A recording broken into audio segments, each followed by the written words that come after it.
বৃষ্টির দোষর ডিভিসি, জেলায় জেলায় জমা জলের ভোগান্তি। কোথাও ডিভিসির জলে প্লাবন পরিস্থিতি, আবার কোথাও ফুঁসছে ম্যাসেঞ্জারের ছাড়া জলে ফুঁসছে ময়ূরাক্ষী। আর এর জেরে তিলপাড়া জলাধারে চওড়া ফাটল। দেখুন,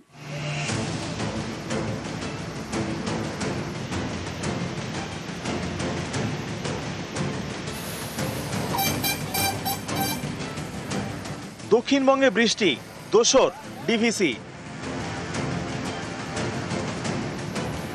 ঝাড়খণ্ডে বৃষ্টি হলে প্রচুর পরিমাণে জল ছাড়ে ডিভিসি। এবারও সেই ছবি, বারবার জল ছাড়ছে দামোদর ভ্যালি কর্পোরেশন। রবিবার 57,500 কিউসেক জল ছাড়ে। এর মধ্যে পাঞ্চেত থেকে 35,000 কিউসেক এবং মাইথন থেকে 22,500 কিউসেক জল ছাড়া হয়। ডিভিসির জলে জেলায় জেলায় প্লাবন পরিস্থিতি।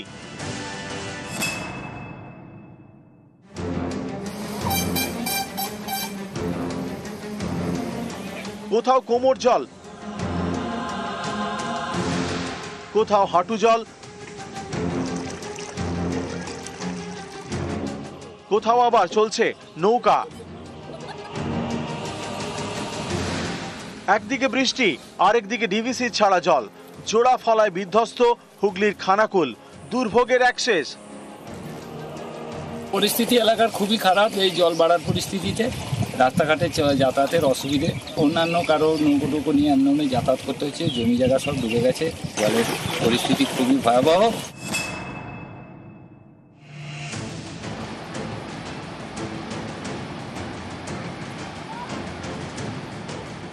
ডিভিসির ছাড়া জলে দুর্ভোগ পশ্চিম মেদিনীপুরের ঘাটালে। ফুঁসছে শিলাবতী এবং ঝুমি নদী। জলমগ্ন একাধিক এলাকা, চলছে নৌকা ডিঙি। ঘাটালের মনসুকায় যন্ত্রণার জল ছবি।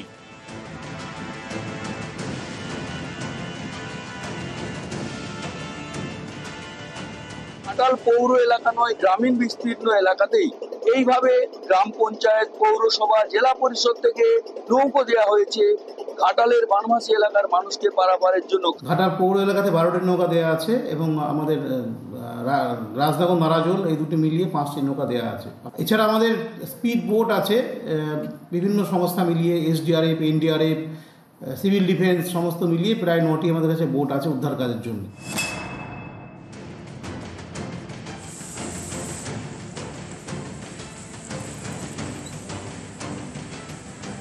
ভারী বৃষ্টি সঙ্গে মাসাঞ্জোর বাঁধ থেকে ছাড়া জল, দুইয়ের চাপে ফুঁসছে ময়ূরাক্ষী। এর জেরে শনিবার রাতে বীরভূমের সিউড়িতে তিলপাড়া জলাধারের একাংশ ভেঙে পড়ে নদীতে।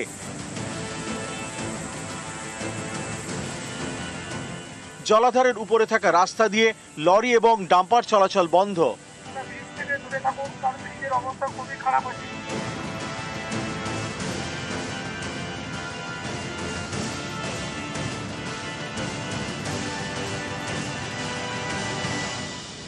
নিউজ 18 বাংলা।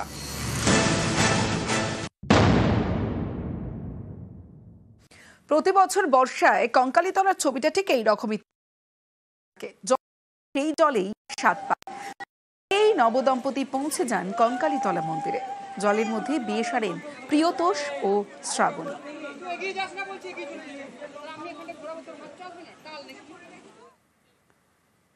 নদীর জলে ভেসে গেল শাড়ি। জলপাইগুড়ির গুলমা নদীতে আচমকা জল বাড়ায় বিপত্তি। নদী পারাপারের সময় ভেসে গেল গাড়ি, আর কোনো রকমে বেঁচে যান চালক। শিলিগুড়ি লাগোয়া তড়িবাড়ির ঘটনা।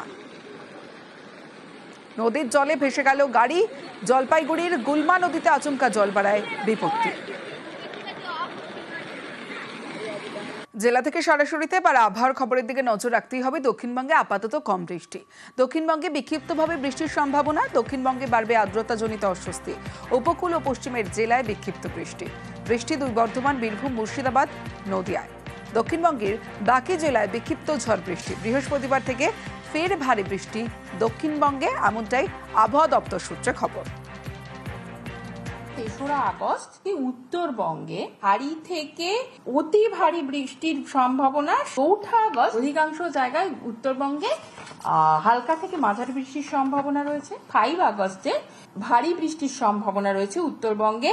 6 আগস্ট 7 আগস্টে 8 তারিখেও তাই একই রকম বৃষ্টির সম্ভাবনা রয়েছে এবং 9 তারিখে ভারী বৃষ্টির সম্ভাবনা রয়েছে দার্জিলিং, কালিম্পং, জলপাইগুড়ি ও আলিপুরদুয়ার জেলাতে। দক্ষিণবঙ্গে ভারী বৃষ্টির সম্ভাবনা আছে 7 আগস্টে, 3রা আগস্ট, 4থা আগস্ট এবং 5ই আগস্ট দক্ষিণবঙ্গে সব জায়গাতেই বজ্রবিদ্যুৎ সহ হালকা থেকে মাঝারি বৃষ্টির সম্ভাবনা রয়ে যাচ্ছে। জলমগ্ন এলাকায় বিক্ষোভের মুখে অশোক কীর্তনিয়া।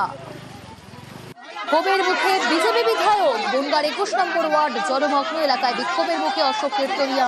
বাসিন্দাদের সঙ্গে কথা না বলার অভিযোগ, কথা না বলেই চলে যাওয়ার অভিযোগ। কি অভিযোগ স্থানীয় বাসিন্দাদের, কি বলছেন তারা?